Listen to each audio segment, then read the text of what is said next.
Thank you, Mr. Vice Chair.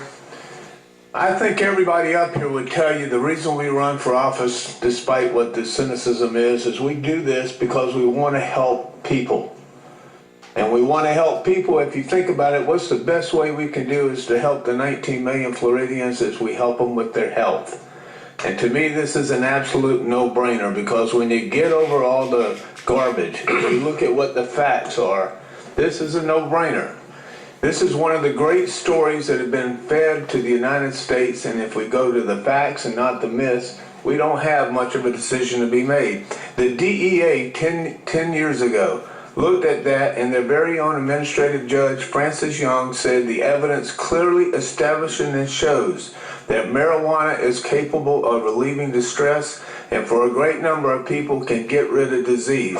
It is absolutely an abomination, this administrative judge for the DEA said, for us to continue to have unreasonable, arbitrary, and capricious rules that relate to marijuana.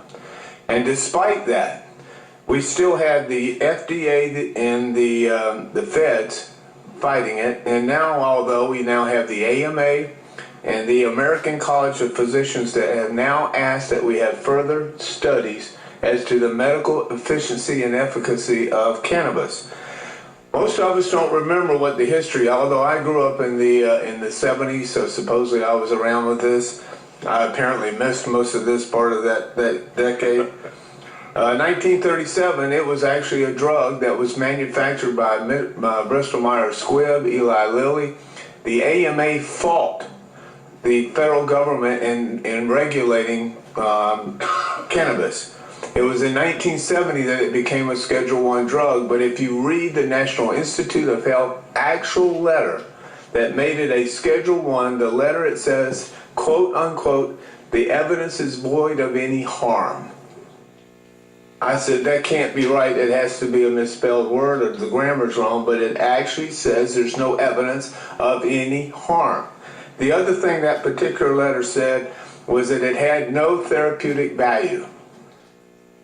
Guess who got a patent on cancer within the next 6 months of that particular letter by the National Institute of Health? The federal government. So somehow they didn't figure it had any therapeutic value, but at the same time the federal government goes out and gets a patent. Doesn't that tell us a whole lot more than what we need to know? It's important to know that the University of Virginia Medical School, and this is close to my heart, found out in 1975 that cannabis stops the growing of brain cancer, stops the growing of lung cancer. There are now literally studies throughout this country that show on Alzheimer's, on, as Mr. Van Zant calls it, on glaucoma, on all, there's almost 17 diseases, including Lou Gehrig's, that if you use cannabis, it has a way of stopping that disease. These are not simply myths, these are actual scientific studies that have been verified. And the reason why most of us don't know this is 12 years ago, if you looked up a medical textbook and asked yourself, what is an endocannabinoid system? Did any of you in the room ever get taught that there was an endocannabinoid system in our bodies? No.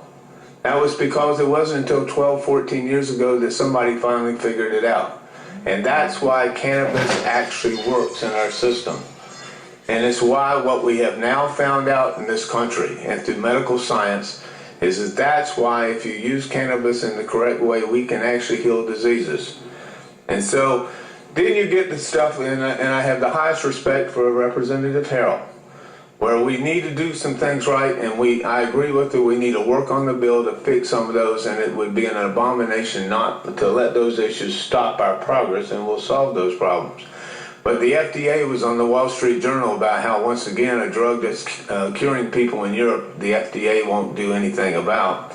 And everybody in here take a one a day. Everybody takes one a day pills. Raise your hand. You realize that's not right, that the FDA's never checked that out? So we shouldn't let that be the last thing that stops us on that. And I would close to remember every 19 minutes there's somebody in this country dies of a drug overdose. Know how many people died of a drug overdose for cannabis? 0. And when we think about this, What we're here to do is we are here to make it where the health of this country and the people in Florida are actually doing it based upon facts, not based upon fiction. And frankly, we need to be a state where guys like me who are cancer victims aren't criminals and seeking treatment I'm entitled to. Thank you. Thank you.